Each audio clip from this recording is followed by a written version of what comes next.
news for the state of Tennessee in about 10 minutes. Tennessee in 10 starts now.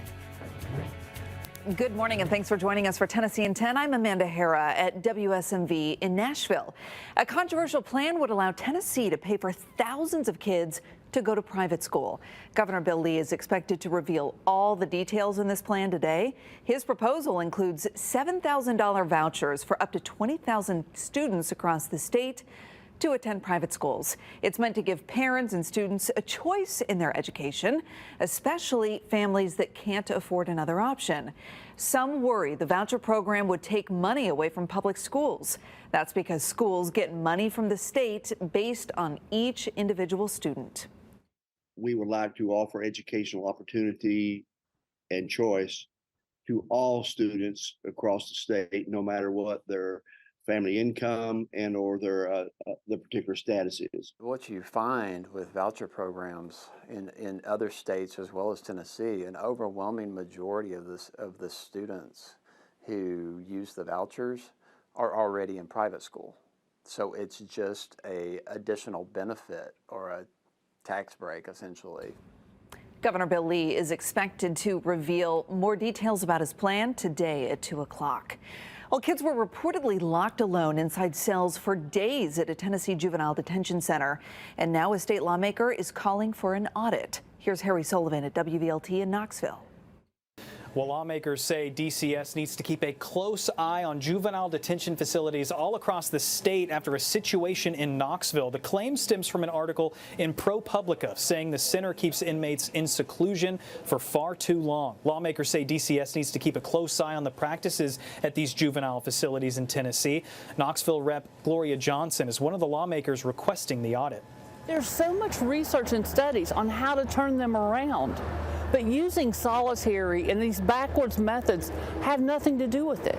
You're not trying to turn those kids around.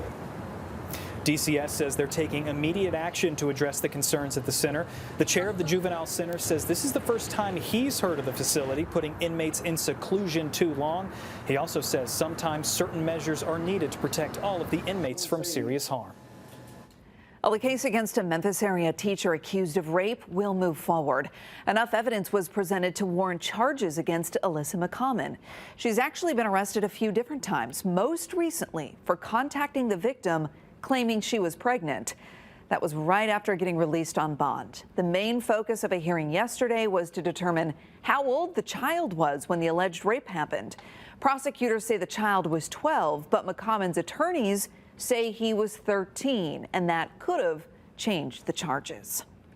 Well, Tennessee may not have enough power during extreme cold. That's according to a new report. TVA is now responding to questions from the North American Electric Reliability Corporation. Researchers found there will be a sharp increase in demand because electric heating systems use more power. But the TVA says it is confident the power grid will hold up. This summer, the company invested more than $8 million to prepare for extreme cold weather. Insulation to better protect equipment was part of those upgrades. Now, TVA will review the new report to see if more should be done. And of course, a lot of us are paying attention to this as we wake up to cold temperatures this morning. First Alert meteorologist Stefano DiPietro is here with a look at the forecast. And we have one more cold night ahead of us tonight, Amanda, before things really start to warm back up toward the second part of this week.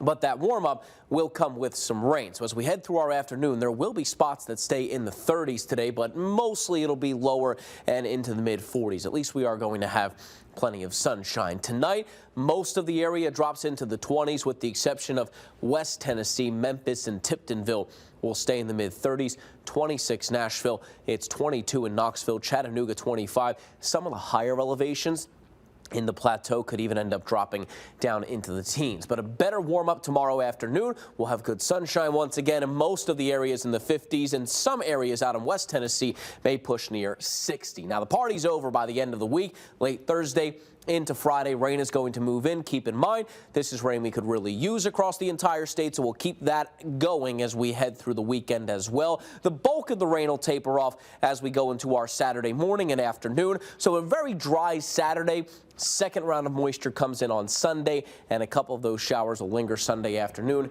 and even into our Monday, Amanda. All right, some much needed rain in the forecast. Stefano, thanks. Well, the National Black Caucus Convention is in Nashville for the first time since the 70s.